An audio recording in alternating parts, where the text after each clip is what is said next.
70 guns went off in Chicago, with a lot of deaths and destruction. In a shocking nationwide crackdown, ICE just dismantled one of the most violent cartel networks ever to set foot on U.S. soil. Hundreds of operatives linked to Los Chapitos were arrested after a chilling plot to assassinate ICE agents in Chicago was exposed. What investigators uncovered next will leave you speechless.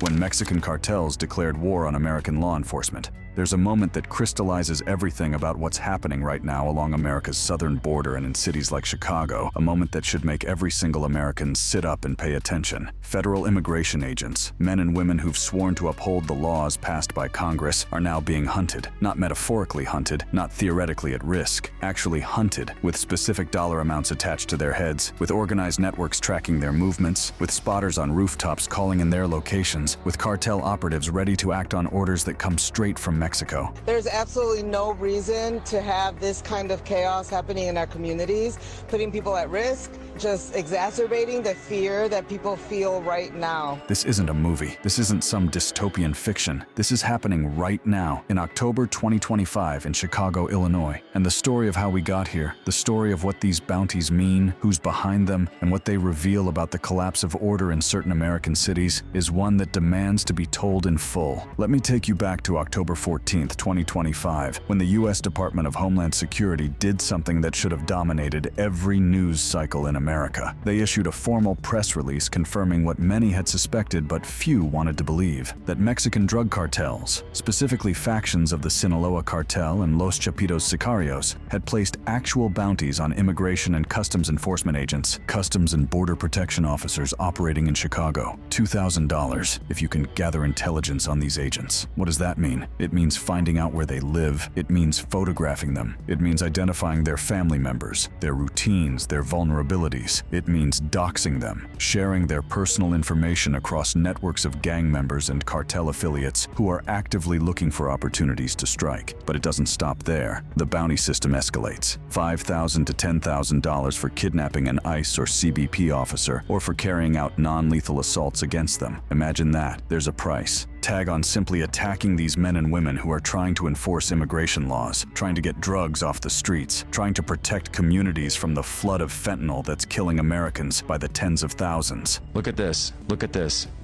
2K on info, cuando la agarren, 10K if you take him down.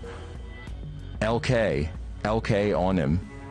It's Latin Kings right there. Wow. Look at that. And then there's the top tier, up to $50,000 for the assassination of high-ranking officials, $50,000 to murder an American law enforcement commander on American soil. The Department of Homeland Security didn't mince words in their assessment. Secretary Kristi Noem described this as an organized campaign of terror against federal agents who are simply trying to do their jobs that Congress has mandated them to do, enforcing laws that were passed by the elected representatives of the American people. But here's where it gets even more disturbing, because these bounties aren't just abstract threats floating around in cartel circles. They're backed up by actual infrastructure, actual networks, actual surveillance operations that are happening right now in Chicago neighborhoods. In areas like Pilsen and Little Village, neighborhoods that have become flashpoints in the conflict between federal immigration enforcement and local sanctuary policies, affiliates of the Latin Kings gang have established what can only be described as military-style spotter networks. Picture this: gang members positioned on rooftops armed with firearms and radios, watching for ICE vehicles, tracking their movements in real time, communicating coordinates to other gang members and cartel-linked individuals who are ready to act. This isn't paranoia. This isn't speculation. This is confirmed intelligence from the Department of Homeland Security. These spotters are there. They're watching. They're coordinating. And they've already facilitated ambushes during federal immigration operations. But the network doesn't stop with traditional gang members. According to DHS intelligence, there's something even more unprecedented happening. Coordination between Mexican cartels and domestic extremist groups, including Antifa affiliates in cities like Chicago and Portland. These groups are allegedly providing logistical support, pre-staging protest supplies, doxing agent identities by sharing their photos, addresses, and family details across social media, and physically interfering on the ground to block deportations and create chaos that cartels can exploit. And how are these bounties being paid? Well, the cartels have adapted to the modern era. Payments are reportedly made via cryptocurrency and cash couriers crossing the border, making them extremely difficult to trace and nearly impossible to intercept before they reach their intended recipients. Now, you might be asking, what sparked this? What made the cartels decide that targeting American federal agents was worth the risk? Because make no mistake, historically, cartels have been very careful about directly targeting U.S. law enforcement. They understood that killing American cops or federal agents would bring down heat that would be bad for business, that would result in massive crackdowns, that would threaten their entire operation. So what changed? The answer lies in Operation Midway Blitz, a multi-agency federal immigration enforcement initiative that launched in September 2025 and has been incredibly effective. We're talking about over 1,500 arrests of undocumented immigrants in the Chicago area, many of whom have ties to criminal networks, many of whom are involved in cartel operations, many of whom are part of the infrastructure that allows cartels to move drugs and people through American cities. The operation has been a significant disruption to cartel business, and cartels, being the ruthless criminal enterprises that they are, have responded not by backing down, not by finding new routes, but by trying to eliminate the threat through violence and intimidation. The threats intensified sharply in early October 2025, right as federal operations were ramping up and making serious dents in cartel activities. And the response from the cartels has been multifaceted and sophisticated. They're not just offering money for violence, they're building intelligence networks, they're coordinating with domestic groups, they're using advanced surveillance techniques, and they're creating an atmosphere of fear designed to make federal agents think twice before they carry out their duties. One incident in particular crystallizes the dangers these agents face. On October 14, 2025, the same day DHS issued their warning about the bounties, there was a high-speed chase in Chicago's southeast side. Federal agents were pursuing an undocumented immigrant who was trying to flee arrest. The chase ended when an SUV carrying an undocumented immigrant trying to flee arrest first rammed a Border Patrol vehicle. Then the Border Patrol vehicle crashed into the SUV to stop it. But that's not where the incident ended, not even close. What happened next should concern every American who cares about the rule of law. Chicago police say a hostile crowd started throwing objects at federal agents who then deployed tear gas. 13 officers were exposed to it. This is the environment that's been created in Chicago. This is what happens when sanctuary city policies meet federal enforcement operations, when local political leaders resist cooperation with federal immigration authorities, when rhetoric about immigrant rights morphs into actual physical attacks on law enforcement officers who are enforcing congressionally mandated laws. And through it all, the bounties remain active, the spotters remain on their rooftops, the cartels remain committed to their campaign of intimidation, and American federal agents continue to go to work every day knowing that there's a price on their heads, knowing that criminal organizations are actively working to identify them, to track them, to potentially harm them or their families.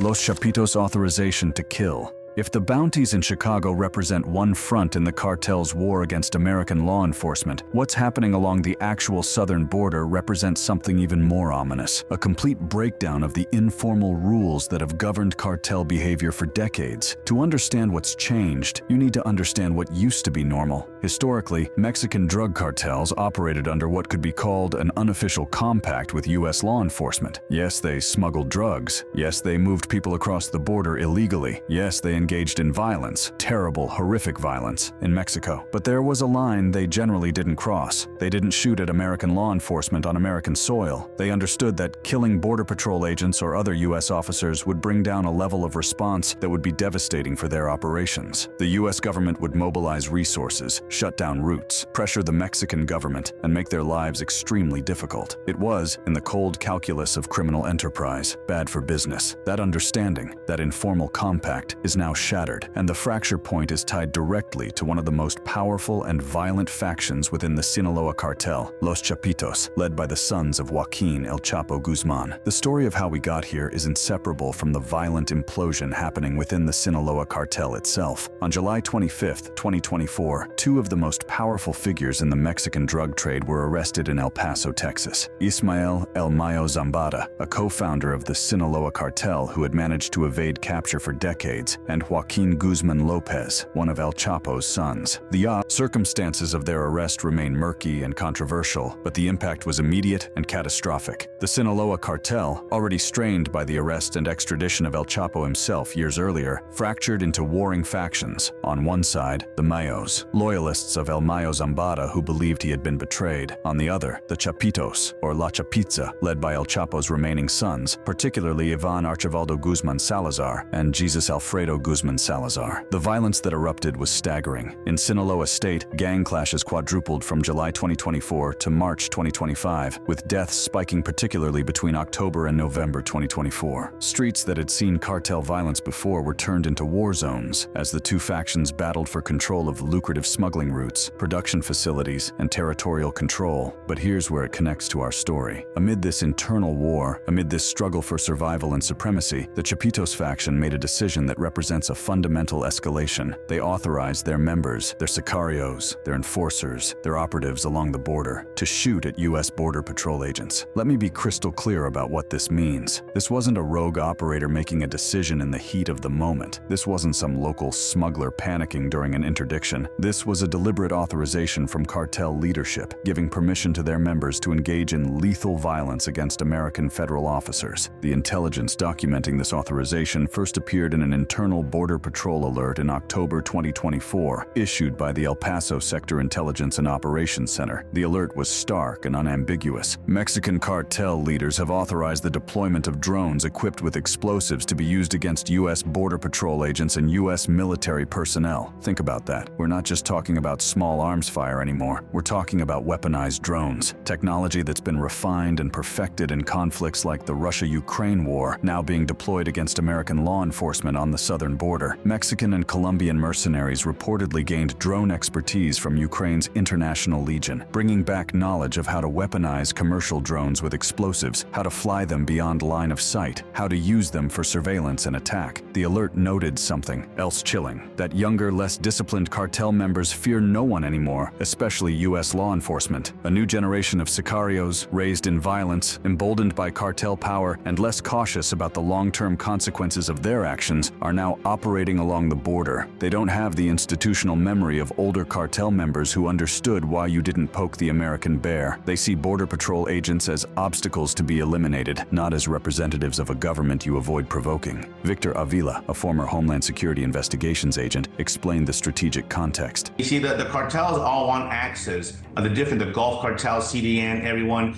the number one reason they fight for these plazas is because these plazas are the corridors to enter the United States, whether California, Arizona, New Mexico, Texas.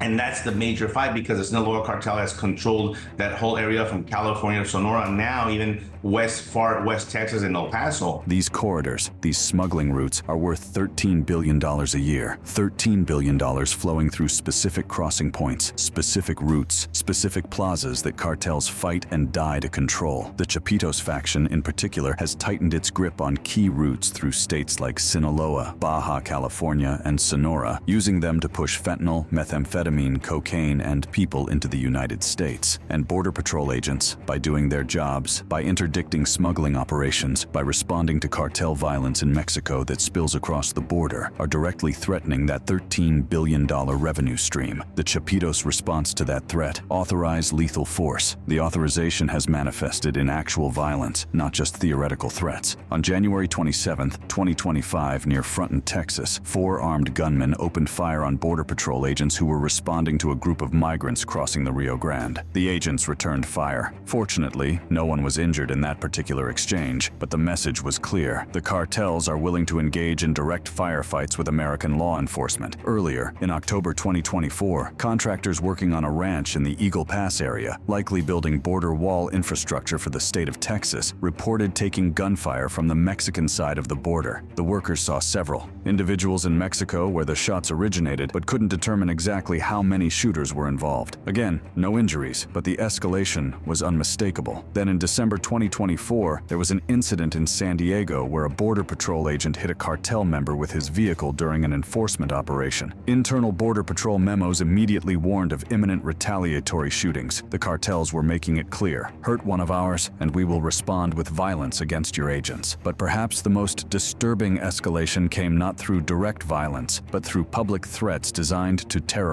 rise. In October 2025, narco banners appeared in Ensenada and Tijuana in Baja California, signed by La Chapiza, the Chapitos faction. These banners, displayed publicly in areas frequented by American tourists, threatened violence against Americans starting October 5, 2025, in cartel-controlled tourist areas including Los Cabos. The banners were addressed directly to FBI Director Kash Patel and DEA Administrator Terry Cole, blaming U.S. law enforcement raids and sanctions for the escalation. The message was explicit. You will be the ones to blame. We'll show how we'll make this war on all Americans residing in areas where we have a presence. This represents something new and profoundly dangerous. Cartels aren't just threatening law enforcement anymore. They're threatening American civilians, tourists, expats, anyone with an American passport in areas they control. It's terrorism, pure and simple, designed to pressure the U.S. government by making Americans afraid to travel to Mexico. Chris Cabrera, Vice President of the National Border Patrol Council, explained the dynamics on the ground. And obviously it puts a dent in the drug trade and the human trafficking trade. And so that's where we get some pushback from these cartel-related organizations. And so they'll try and shoot at us, get us out of the area, try and scare us away. That's the strategy. Use violence and the threat of violence to create a deterrent effect, to make American agents hesitant, to make them worry about whether responding to a smuggling event is worth the risk of being shot at from across the border. But Cabrera also noted something important about the current response. You know, the good thing is now we have more DPS out there helping us out. We have National Guard out there helping us out. We have a bigger presence with air support and drones and stuff like that. Texas Governor Greg Abbott's decision to deploy tactical strike teams to assist Homeland Security with arrests has provided additional manpower and resources. The increased presence of Department of Public Safety officers, National Guard troops, aerial support, and drone surveillance creates what Cabrera described as force in numbers, making it less likely that cartels will attempt attacks when they can see that backup is close and the response will be overwhelming. But not everyone sees this buildup as purely positive. Jesse F. Fuentes, owner of a canoe and kayak business in Eagle Pass that had to shut down when the National Guard arrived at Shelby Park in 2024, described the increased military presence as creating unnecessary tension. He argued that, if you live on the border, you know how immigration is fluid, it's up and down. And there's no need for this extra tension. There's no need for stoking the flame. President Donald Trump, when asked about the escalating violence during the 2024 campaign, was unequivocal. We need a military operation. What's happening, what you're just telling me, we need a military operation. These people have become military. They're very rich. They have a lot of money. They're among the richest people probably in the world. They're very rich and they're very evil. The Chapitos faction in particular has demonstrated capabilities that blur the line between criminal gang and insurgent group. They control territory. They have military-grade weapons including AK-47S, M16S, grenade launchers, and now weaponized drones. They have intelligence networks that can track law enforcement movements. They have the financial resources to sustain prolonged conflicts. This isn't like fighting the mafia in the 20th century. This is something different, something more dangerous, something that requires a fundamentally different approach to security along the southern border. The response and what comes next. The reactions from political leaders, law enforcement officials, and commentators have been fierce and divided along predictable lines, but they reveal important truths about the challenges facing federal agents and the complex political environment they're operating in. Let's start with the federal response. DHS Secretary Kristi Noem has been unequivocal in her characterization of the threat. In the official DHS press release announcing the bounties, Noem described it as a narco-terrorist campaign involving Mexican cartels, U.S. street gangs like the Latin Kings, and domestic extremists. She stated that agents are enduring ambushes, drone surveillance, and death threats simply for enforcing immigration laws passed by Congress. Critically, Noem didn't just focus on the cartels. She directly criticized sanctuary policies in states like Illinois, arguing that these policies embolden criminals and create environments where cartels feel comfortable operating. Her message was clear. This isn't happening in a vacuum. Local political decisions have consequences, and those consequences include putting federal agents in danger. Assistant Assistant DHS Secretary Tricia McLaughlin went even further, calling the situation a coordinated, highly organized waging of war on our law enforcement on the streets of Chicago. She made a direct appeal to Illinois Governor J.B. Pritzker and Chicago Mayor Brandon Johnson to stand up to the cartels placing bounties on agents' heads, emphasizing that local cooperation is essential to protecting federal personnel. But cooperation is exactly what's been lacking. Governor Pritzker's response to the crisis has been, from the federal perspective, infuriating. Rather than expressing concern about cartels targeting federal agents, Pritzker accused ICE Commander Gregory Bovino, Secretary Noam, and DHS of unchecked attacks on Chicago residents, labeling ICE an out-of-control danger to our peaceful communities. He shared images from the Chicago Sun-Times depicting tense encounters, framing federal enforcement actions as the primary threat rather than the cartel bounties. Chicago Mayor Brandon Johnson has taken a similar stance, though he's been less directly quoted on the specific bounty issue. However, Johnson has been vocal in calling for residents to resist ICE operations, and federal prosecutors and commentators have linked his sanctuary policies to an environment that enables gang activities and cartel operations. The disconnect is so severe that Chicago Alderman Raymond Lopez, himself a Democrat, warned that the escalating situation is only going to end with either they or an ICE agent being killed. Lopez urged immediate federal action and criticized the Johnson administration for failing to safeguard both agents and residents, specifically highlighting the rooftop spotters in neighborhoods like Pilsen and Little Village. The man at the center of much of this tension is Chicago Border Patrol Chief Gregory Bovino, who has himself been targeted with a $10,000 bounty allegedly placed by a Latin Kings leader. Bovino has been remarkably candid about what he and his agents are facing. He described the bounty system as reminiscent of a third world country, asking pointedly, "Is this America?" Bovino detailed the tiered bounty structure: $2,000 for kidnapping, $10,000 for killing senior officials. But perhaps more significantly, he criticized Chicago's mayor and Illinois' governor for handicapping local police, who he said support federal efforts but fear retaliation for speaking out. He warned that without intervention, the situation will continue to deteriorate into a war zone, predicting more violent incidents. From the Trump family, the response has been characteristically direct. Eric Trump appeared on Fox News to blast Governor Pritzker in stark terms. We can thank Pritzker for that. I mean, he's had a war against ICE agents this entire time. Eric Trump connected the cartel threats to broader issues plaguing Chicago.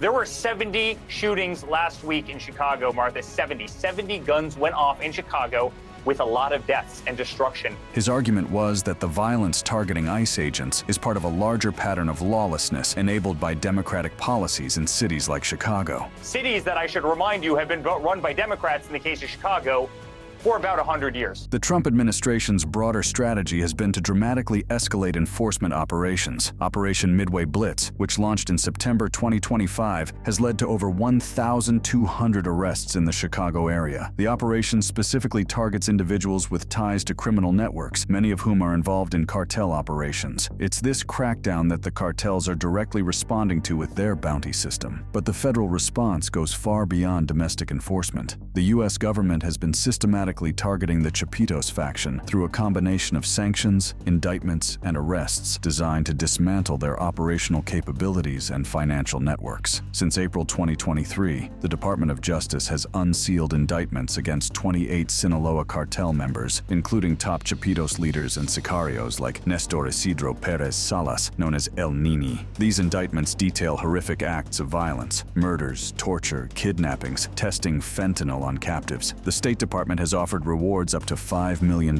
for information leading to the capture of key fugitives. The Treasury Department's Office of Foreign Assets Control has been equally aggressive, sanctioning over 100 Chapitos-linked targets since 2023, including chemical precursor suppliers, money launderers, and violent enforcers. These sanctions freeze assets and prohibit U.S. dealings with designated individuals and entities, making it harder for the cartels to move money and acquire supplies. The arrest record is significant. El Nini was arrested in November 2023 and extradited to the U.S. in May 2024. He commanded the Los Ninis Sicario group and was responsible for murders, torture, and kidnappings. His extradition sent a message that even top cartel enforcers aren't beyond reach. In August 2025, 26 fugitives were extradited from Mexico to the U.S., including Kevin Gillacosta and Martin Zazueta Perez, both Sicario leaders who protected fentanyl labs and smuggling routes with military-grade weapons. These extraditions have accelerated under bilateral agreements agreements between the U.S. and Mexico, demonstrating increased cooperation despite political tensions. Most recently, in October 2025, the Treasury sanctioned 8 individuals and 12 companies in the Chapito fentanyl network, including precursor suppliers like those affiliated with Sumilab. These sanctions target the chemical supply chain that enables fentanyl production, going after Chinese companies and Mexican intermediaries who provide the raw materials for cartel labs. But here's the critical question. Is the pressure working, or is it causing the cartels to lash out more violently? The bounties in Chicago and the authorization to shoot Border Patrol agents suggest that the cartels feel cornered and are responding with escalating violence rather than retreating. Some commentators are calling for even more aggressive action. John Daniel Davidson, senior editor at The Federalist, called for President Trump to invoke the Insurrection Act, deploy the National Guard to occupy Chicago, and conduct cross-border strikes against cartel targets in Mexico. His position: enough of this. The question of military intervention is contentious but gaining traction. If cartels are authorizing their members to shoot American agents, if they're placing bounties on federal officers, if they're using military-grade weapons, including weaponized drones, then are they functionally insurgent groups that require a military response rather than a law enforcement one? DHS has increased security for federal agents and officials in response to the threats. They've urged the public to report suspicious activities, rooftop surveillance, organized protests impeding federal operations, to their tip line at 1-866-DHS-2-ICE. But heightened security and tip lines don't address the fundamental problem. Foreign criminal organizations feel confident enough to wage war on American law enforcement on American soil. The political divide over how to respond couldn't be sharper. Federal officials and Republican lawmakers see the cartels as narco-terrorist threats requiring overwhelming force and zero tolerance. Democratic leaders in sanctuary cities see federal enforcement operations as the problem, as attacks on immigrant communities that create fear and chaos. That divide is playing out in real time in Chicago, where a judge ordered DHS to dismantle security fencing around the Broadview ICE facility by midnight on October 14th, citing First Amendment concerns. Protests escalated after the fence removal, with some areas declared no protest zones due to safety risks. DHS had argued that the fence was necessary because of cartel spotters in the area, but the judge sided with protesters' free speech rights over security concerns. Think about that. The same day DHS announced that cartels have placed bounties on agents' heads, a judge ordered the removal of security fencing designed to protect those agents from the very spotters and threats DHS had documented. It's a perfect encapsulation of the dysfunction, the competing priorities, and the political battles that are making it nearly impossible for federal agents to do their jobs safely. So,